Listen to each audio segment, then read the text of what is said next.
सुनावणे रामशेठ नेपाळे नगरसेवक व्यासपीठावर उपस्थित असलेल्या होती घोड अक्षय महाराज भोसले मोहित शेख कमाले आणि त्यांचा मित्रपरिवार व्यासपीठावरील सर्व पूजनीय सन्माननीय मान्यवर आणि हजारोच्या संख्येने उपस्थित बंधुवाडी केली. मी सर्वप्रथम शरददादा सोनवणे असतील, आमचे अक्षय महाराज असतील किंवा आपण सर्व असतात त्यांना मनापासून धन्यवाद देतो. कारण या भक्तिमय वातावरणामध्ये पुन्हा एकदा येण्याची संधी मला आपण सगळ्यांनी उपलब्ध करून दिली. शरददादांनी सांगितलं की आनंद अडचणीवर मात करत आज मी या ठिकाणी पोहोचलो. मला असं वाटतं की अशा कार्यक्रमाला जात असताना संघर्षाचा आकडा आहे आणि तो संघर्ष करत संघर्षावर मात करत आलो म्हणून तुकाराम माऊलींचा देखील आशीर्वाद मिळाला आणि तुमच्या सगळ्यांना देखील आशीर्वाद मिळाला. मी वाचले आणि ऐकले देखील तुकाराम महाराजांच्या नावाला यम देखील लावायचा. तुकाराम महाराजांची गाथा जेव्हा नदीमध्ये बुडवली गेली त्याच्यानंतर 14 दिवसानंतर भगवंताने ती ओळख काढली आणि त्या तुकाराम महाराजांच्या गाथेला छपाईसाठी माझ्याकडे तुम्ही एक पुस्तक मागितले आहे. आज आपल्याला व्यासपीठावर समजून देतो की पुढच्या 48 तासात ऐकताय का, पुढच्या 48 तासात 1 कोटी रुपये संस्थांच्या नावावर जमा होतील आणि नुसते 1 कोटी रुपये दिले म्हणजे आमची जबाबदारी संपली नाही. काल मराठी भाषेचा मंत्री म्हणून काम करत असताना मराठी भाषा म्हणजेच काय तर तुकाराम माऊलींचं साहित्य आहे, तुकाराम महाराजांचे अभंग आहे आणि कदाचित आपल्याला आश्चर्य वाटेल त्याचा उल्लेख अक्षय महाराज भोसले या ठिकाणी केला की मराठी भाषेला अभिजात भाषेला चांगला दर्जा हा केंद्र सरकारला दिला, इंग्लिश पदाला दिला याची कारणं दोन होती. पहिलं कारण आणि दुसरं कारण त्या 1-2 नंबरला तरी चालत नाही. पण ज्यावेळी मराठी भाषा ही अभिजात भाषा आहे हा पुरावा देण्याची संधी साहित्यिकांना विद्वानांना मिळाली. काही ज्ञानेश्वरांची ज्ञानेश्वरी आणि तुकारामांची तुकारामांची गाथा या 2 ग्रंथांवर आपल्या मराठी भाषेला अभिजात भाषा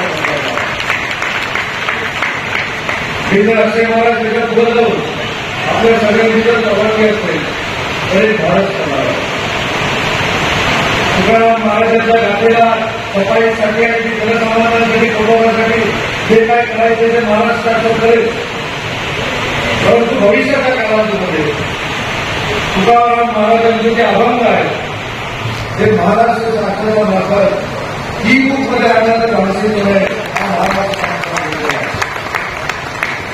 आज भारतीय संप्रदायामध्ये आम्ही सगळे कीर्तन ऐकतो, भजन ऐकतो, परंतु माझ्या तुकारामांची गाथा ही परदेशातल्या माणसाला देखील कळली पाहिजे, त्याला देखील उमजली पाहिजे.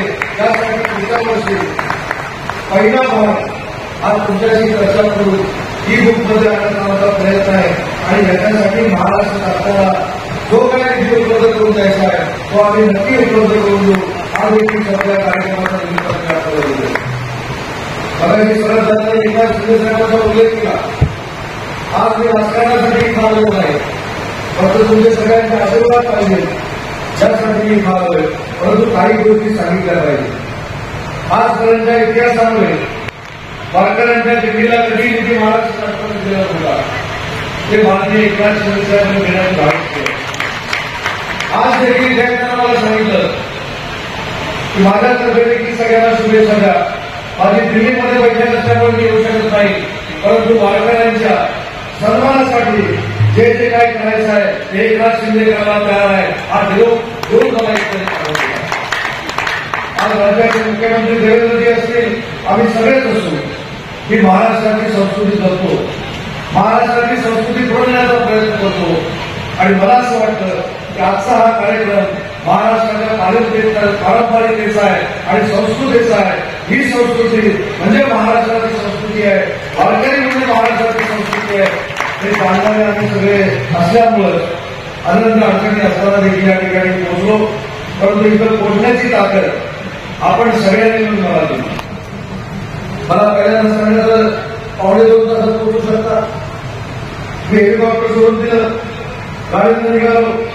पुढे आल्यानंतर सांगितलं 2.5 तास लागतील, तरी पण मी पुढे निघालो. पुढे आल्यानंतर परत सांगितलं 2 तास लागतील. मी म्हटलं आता किती तास लागले तरी चालतील, परंतु तुमचं दर्शन घ्यायला येणार नाही.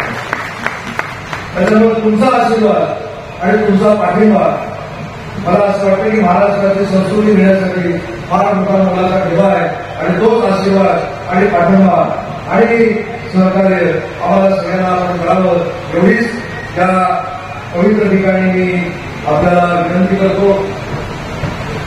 आज या त्रिवेणी संगमामध्ये येत असताना, कोथरूड गावामध्ये येत असताना खरं दादा तुम्ही भाग्यवान आहात.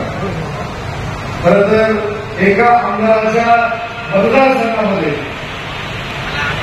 जर पवित्र ठिकाणी किती आहे हा जर आकडा काढायचा झाला 1 नंबरला आमचे शरददादा सोनवणे येतील. कारण मला असं वाटतं की बाबाजी चैतन्य महाराज असतील, छत्रपती शिवाजी महाराजांचा वारसा लावलेला हा सगळा परिसर असेल, अष्टविनायकांचे 2 गणपती आहेत, हे किती आमदार भाग्यवान झाला. त्याच्यामुळे त्यांनी केलेली तुमच्यासाठीची मागणी ही कॅबिनेटमध्ये बोलवण्याची जबाबदारी आज तुमच्या सगळ्यांचा वकील म्हणून स्वीकारली आहे. शेवटी वारकऱ्यांसाठी जर आम्हाला काय करता आलं, वारकऱ्यांसाठी पुढे जाऊन आम्हाला काही योगदान देता आलं तर तेवढंही आमच्या आयुष्यामध्ये आलेलं नाही. आणि म्हणून कदाचित अनेकांना माहीत असेल मी ज्या मतदारसंघात निवडून देतो त्या मतदारसंघाला पूर्ण समुद्र किनारा लावलेला आहे. आमच्याकडनं देखील पंढरपूरला पायी वारीसाठी येणारे अनेक लोक आहेत. परंतु जे आमच्या कोकणातली लोक वारीला पंढरपूरला येत नाही त्यांना माऊलींचं दर्शन हे रत्नागिरीतच व्हावं यासाठी सगळ्यात तुमचं माऊलींची मूर्ती महाराष्ट्रामध्ये पहिली निर्माण करायला तुमचा सहकार्य याची प्रसिद्धी मी कधी केली नाही.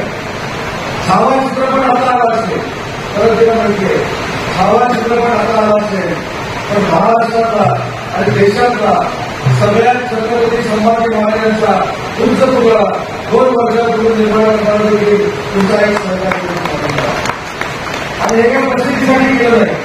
पुढच्या पिढीच्या समोर आपल्या सगळ्यांचा वारसा राहावा यासाठी आपण प्रयत्न करतोय आणि तो पूर्ण करण्याचं काम आमच्या सगळ्यांच्या माध्यमातून होतोय.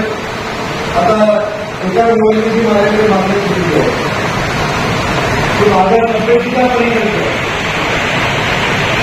माझ्या आवाजाच्या पलीकडे पण एवढंच सांगतो की शरद दादा हे माझ्या अतिशय जवळचे सहकारी आहेत, जवळचे मित्र आहेत. हे तुमच्या मनात आहे, तेच माझ्या मनात आहे एवढंच या ठिकाणी मी सांगतो. काही काळानंतर सांगितलं तर आपण शरद दादाच्या समोर अडचणी निर्माण करू शकतो, त्याच्यामध्ये काही काळानं सांगत नाही. पण शरद दादा देखील फार मोठ्या ताकदीनं वारकऱ्यांसाठी आणि महाराष्ट्राची संस्कृती जपण्यासाठी काम करत आहे. त्यांचं देखील मी मनापासून या कार्यक्रमाच्या निमित्तानं कौतुक करतो. मला या ठिकाणी बोलवलं, माझा आदर सत्कार केला. हा माझ्या आयुष्यातला सुवर्ण अक्षरामध्ये घेऊन ठेवण्यासारखा क्षण आहे. आणि म्हणून तुमच्या सगळ्यांचे पुन्हा एकदा मनापूर्वक आभार मानतो. आपल्या सगळ्यांचं, लाखो लोकांचं मला इथे आल्यानंतर दर्शन घेता आलं, आशीर्वाद घेता आले त्याबद्दल देखील तुम्हाला धन्यवाद देतो.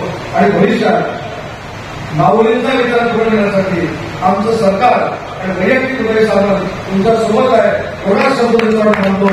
जय हिंद, जय महाराष्ट्र.